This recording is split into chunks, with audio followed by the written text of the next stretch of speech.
तीसरा पाठ चिट्ठियों में यूरोप। पृष्ठ संख्या 16 से 22 तक। अब प्रस्तुत है पाठ चिट्ठियों में यूरोप। 22 मार्च 89, युगोस्लाविया, नेवी साद।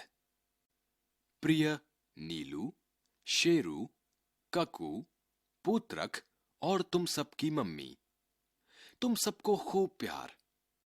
आज यहां पहुंचे 1 हफ्ता हो गया। मौसम अच्छा चल रहा है। यहां बसंत आ रहा है। सारे पेड़ नंगे खड़े हैं। एक अपनी विद्या जैसा पेड़ है जो हरा है। एक और जो नए साल पर घर घर लगाया जाता है, उस पर भी फूल आ रहे हैं। एक नीले और बैंगनी रंग का फूल है जो अपने यहां की सफेद कुमुदनी जैसे होते हैं। कुछ लाल, कुछ पीले, खुशबू नहीं होती। आज इतवार है, सो 1 बजे खाना खाकर आए और लिखने बैठ गए। आज हमने जो खाना खाया वह योगर्ट से शुरू हुआ। जैसा आइसक्रीम कप होता है वैसा बड़े कप में। रोज सूप होता है। उसमें सफेद सेम जैसी यहां की बीन लंबी और पतली होती है, बरबटी जैसी। फिर आइसक्रीम। यही 3 कोर्स रोज सुबह शाम होते हैं। खाते खाते उकताहट हो रही है। कभी कभी चावल होता है, स्ट्यू यानी करी के साथ खाने के लिए। एक दिन खरे सिके चिल्ले जैसी एक मिठाई आई। उसमें खट्टी बेरी का गूदा भरा था। सेवइयां पानी में उबली सूप में रहती हैं। और ब्रेड, सुबह ब्रेड बटर, मार्मलेड यानी जली या शहद, 30 ग्राम की छोटी छोटी प्लास्टिक डिब्बियों में। शहर के बीच दूना नदी बहती है। यह यूरोप के कई देशों में बहती है। नक्शे में देखोगे तो मिल जाएगी। नेवी साद शहर भी मिल जाएगा। हमने तुम लोगों के लिए इटली के सिक्के, यहां के सिक्के, एक सिक्का इंडोनेशिया का, मॉरिशस की कुछ टिकटें इकट्ठे किए हैं। चीजें यहां बहुत महंगी हैं। लोग कहते हैं मत खरीदो। रोज बाजार से गुजरते हैं तो तुम लोगों की याद आती है, बच्चों को देखकर। जो नदी है उसमें बड़े बड़े यात्री जहाज चलते हैं, इस देश के भी और हंगरी के भी। कल हमने देखे। यहां फुटबॉल बहुत खेलते हैं। 14 से 20 अप्रैल तक यहां विश्व टेबल टेनिस चैंपियनशिप होने वाली है। एक आध रोज देखेंगे। बाजार में 20-20 मंजिल, 10-10 मंजिल की बिल्डिंगें हैं। यहां इस शहर में हजारों वर्षों पहले आए भारतीयों की संतानें हैं। यूरोपीय मालूम होते हैं। यहीं की वेशभूषा, भाषा। लड़के स्केटिंग के बहुत शौकीन हैं। हमारे कमरे की खिड़की से खेल के मैदान दिखते हैं। इस समय एक मैदान में फुटबॉल मैच हो रहा है। एक टीम की वर्दी सफेद है, दूसरे की लाल। मैदान यहां से लगभग आधा फर्लांग दूर है, पर हमारा कमरा 5वीं मंजिल पर है, इसीलिए साफ दिखता है। कमरे की खिड़की कमरे के बराबर ऊंची और चौड़ी है। अब हम लोग 22 हो गए हैं। 17 देश, Malta, Mauritius, Mexico, Bolivia, Nigeria, Mali, Angola, Bangladesh, Afghanistan, Egypt, Jordan, Indonesia, Bharat, चीन, कोरिया, थाईलैंड। नेपाल का एक लड़का दुभाषिया है, टंक प्रसाद ढकाल। कल हम लोग शहर से बाहर एक पोल्ट्री फार्म देखने जाएंगे, यूनिवर्सिटी की बस से।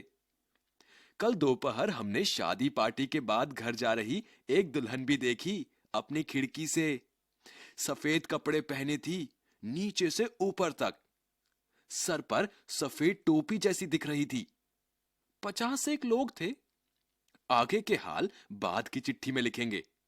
तुम लोग गौतम से एरोग्राम मंगाकर हमको चिट्ठी लिखना। तुम सबको प्यार। अच्छे से रहना ताकि मां को तकलीफ ना हो। तुम्हारा पापा। लेखक सोमदत्त। अभ्यास। शब्दार्थ। हफ्ता अर्थात सप्ताह। उकताहट अर्थात बेचैनी या अधीरता। दुभाषिया अर्थात 2 भाषाएं जानने वाला, मध्यस्थ, जो उन भाषाओं के बोलने वाले 2 व्यक्तियों की वार्ता के अवसर पर एक को दूसरे का अभिप्राय समझाए। विद्या जैसा पेड़ अर्थात पत्र लेखक का संकेत मोरपंखी की ओर है। योगर्ट अर्थात दही जैसा खाने का एक पदार्थ। बरबटी अर्थात एक पतली लंबी फली। खरासिका अर्थात खूब अच्छी तरह सिका हुआ या करारा। चिल्ला अर्थात खाने की चीज। 51 अर्थात लगभग 50 संख्या। फलांग अर्थात दूरी का एक माप। एरोग्राम अर्थात विदेश भेजे जाने वाली चिट्ठी। पहला, पत्र के आधार पर प्रश्न। इस पत्र के आधार पर दिए गए प्रश्नों के उत्तर दो। क, इस पत्र का लेखक किस शहर या देश की यात्रा पर गया था? ख, उस देश में कौन कौन से खेल खेले जाते हैं? वहां कौन सा खेल सबसे अधिक लोकप्रिय है? ग, उस देश के कुछ खाद्य पदार्थों के नाम बताओ।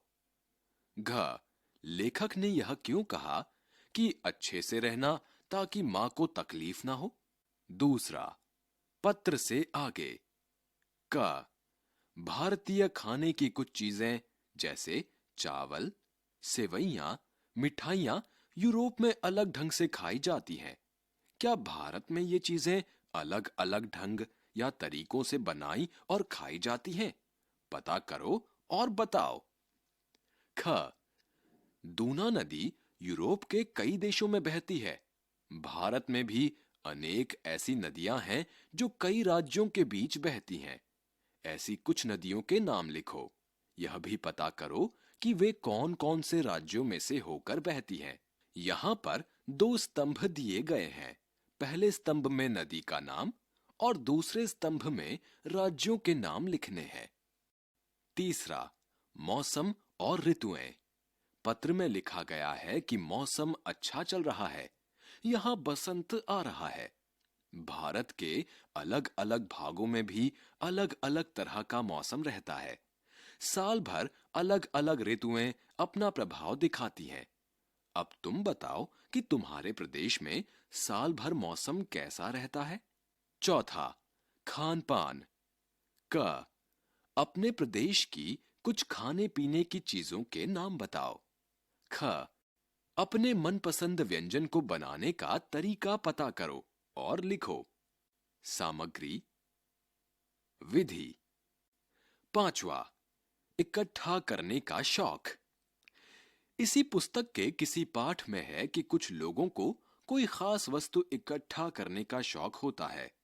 कुछ लोग गुड़िया, पुस्तकें, चित्र, तो कुछ लोग डाक टिकट इकट्ठे करते हैं।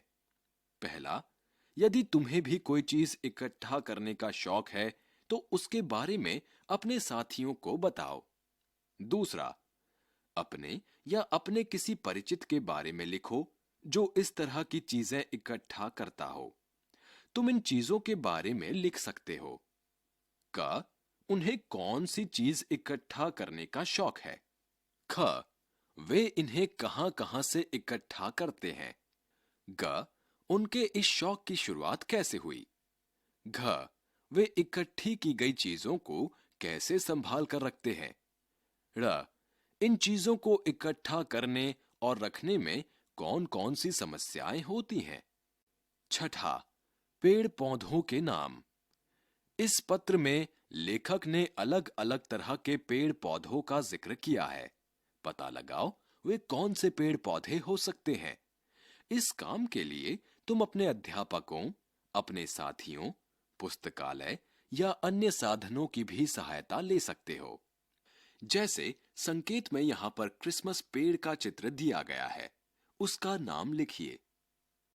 क, जिसे नए साल पर लगाते या सजाते हैं। ख, सफेद कुमुदनी जैसा नीला बैंगनी फूल। ग, लाल और पीले फूल वाले पौधे। सातवां, मानचित्र में।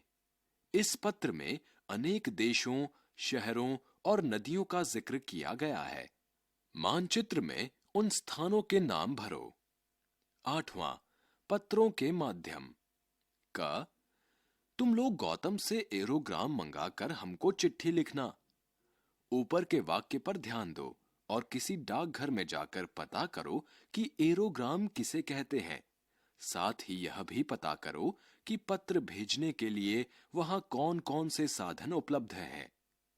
ख, आधुनिक तकनीक द्वारा भेजे जाने वाले पत्रों के बारे में भी जानकारी प्राप्त करो, जैसे ईमेल, फैक्स आदि। 9वां, पत्रों का संकलन। पत्र अपने समय के महत्वपूर्ण व्यक्तियों की बातों या विचारों का दस्तावेज होता है, इसीलिए महत्वपूर्ण पत्रों का संकलन भी किया जाता है और समय समय पर उससे लाभ भी उठाया जाता है।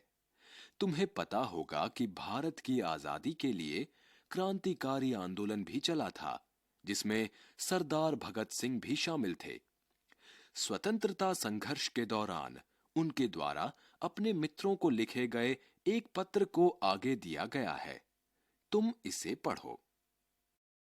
पत्र है, साथियों, जिंदा रहने की ख्वाहिश कुदरती तौर पर मुझ में भी होनी चाहिए। मैं इसे छिपाना नहीं चाहता, लेकिन मेरा जिंदा रहना मशरूत है, अर्थात सशर्त है। मैं बंदी बनकर या पाबंद होकर जिंदा रहना नहीं चाहता। मेरा नाम हिंदुस्तानी इनकलाब पार्टी का निशान बन चुका है और इनकलाब पसंद पार्टी के आदर्शों और बलिदानों ने मुझे बहुत ऊंचा कर दिया है, इतना ऊंचा कि जिंदा रहने की सूरत में इससे ऊंचा मैं हरगिज नहीं हो सकता। आज मेरी कमजोरियां लोगों के सामने नहीं हैं। अगर मैं फांसी से बच गया तो वे जाहिर हो जाएंगी और इनकलाब का निशान मध्यम पड़ जाएगा या शायद मिट ही जाए। लेकिन मेरे दिले राना ढंग से हंसते हंसते फांसी पाने की सूरत में हिंदुस्तानी माताएं अपने बच्चों के भगत सिंह बनने की आरजू किया करेंगी और देश की आजादी के लिए बलिदान होने वालों की तादाद इतनी बढ़ जाएगी कि इनकलाब को रोकना साम्राज्यवाद की संपूर्ण शैतानी शक्तियों के बस की बात ना रहेगी। हां, एक विचार आज भी कचोटता है। देश और इंसानियत के लिए जो कुछ हसरतें मेरे दिल में थीं, उनका 1000वां हिस्सा भी मैं पूरा नहीं कर पाया। अगर जिंदा रह सकता तो शायद इनको पूरा करने का मौका मिल जाता और मैं अपनी हसरतें पूरी कर सकता। इसके सिवा कोई लालच मेरे दिल में फांसी से बचा रहने के लिए कभी नहीं आया। मुझसे ज्यादा खुशकिस्मत और कौन होगा। मुझे आजकल अपने आप पर बहुत नाज है। अब तो बड़ी बेताबी से आखिरी इंतहा का इंतजार है। आरजू है कि यह और करीब हो जाए। आपका साथी भगत सिंह। अब तुम बताओ कि पहला, तुम्हें इस पत्र द्वारा आजादी से पहले किसके बारे में और क्या जानकारी मिली?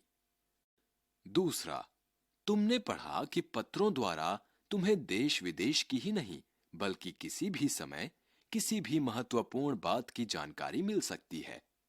तुम अपनी पसंद के विभिन्न समय, समाज और महत्वपूर्ण संदर्भों से जुड़े कुछ पत्रों का एक संकलन तैयार करो तथा उस पर अपने साथियों के साथ बातचीत भी करो।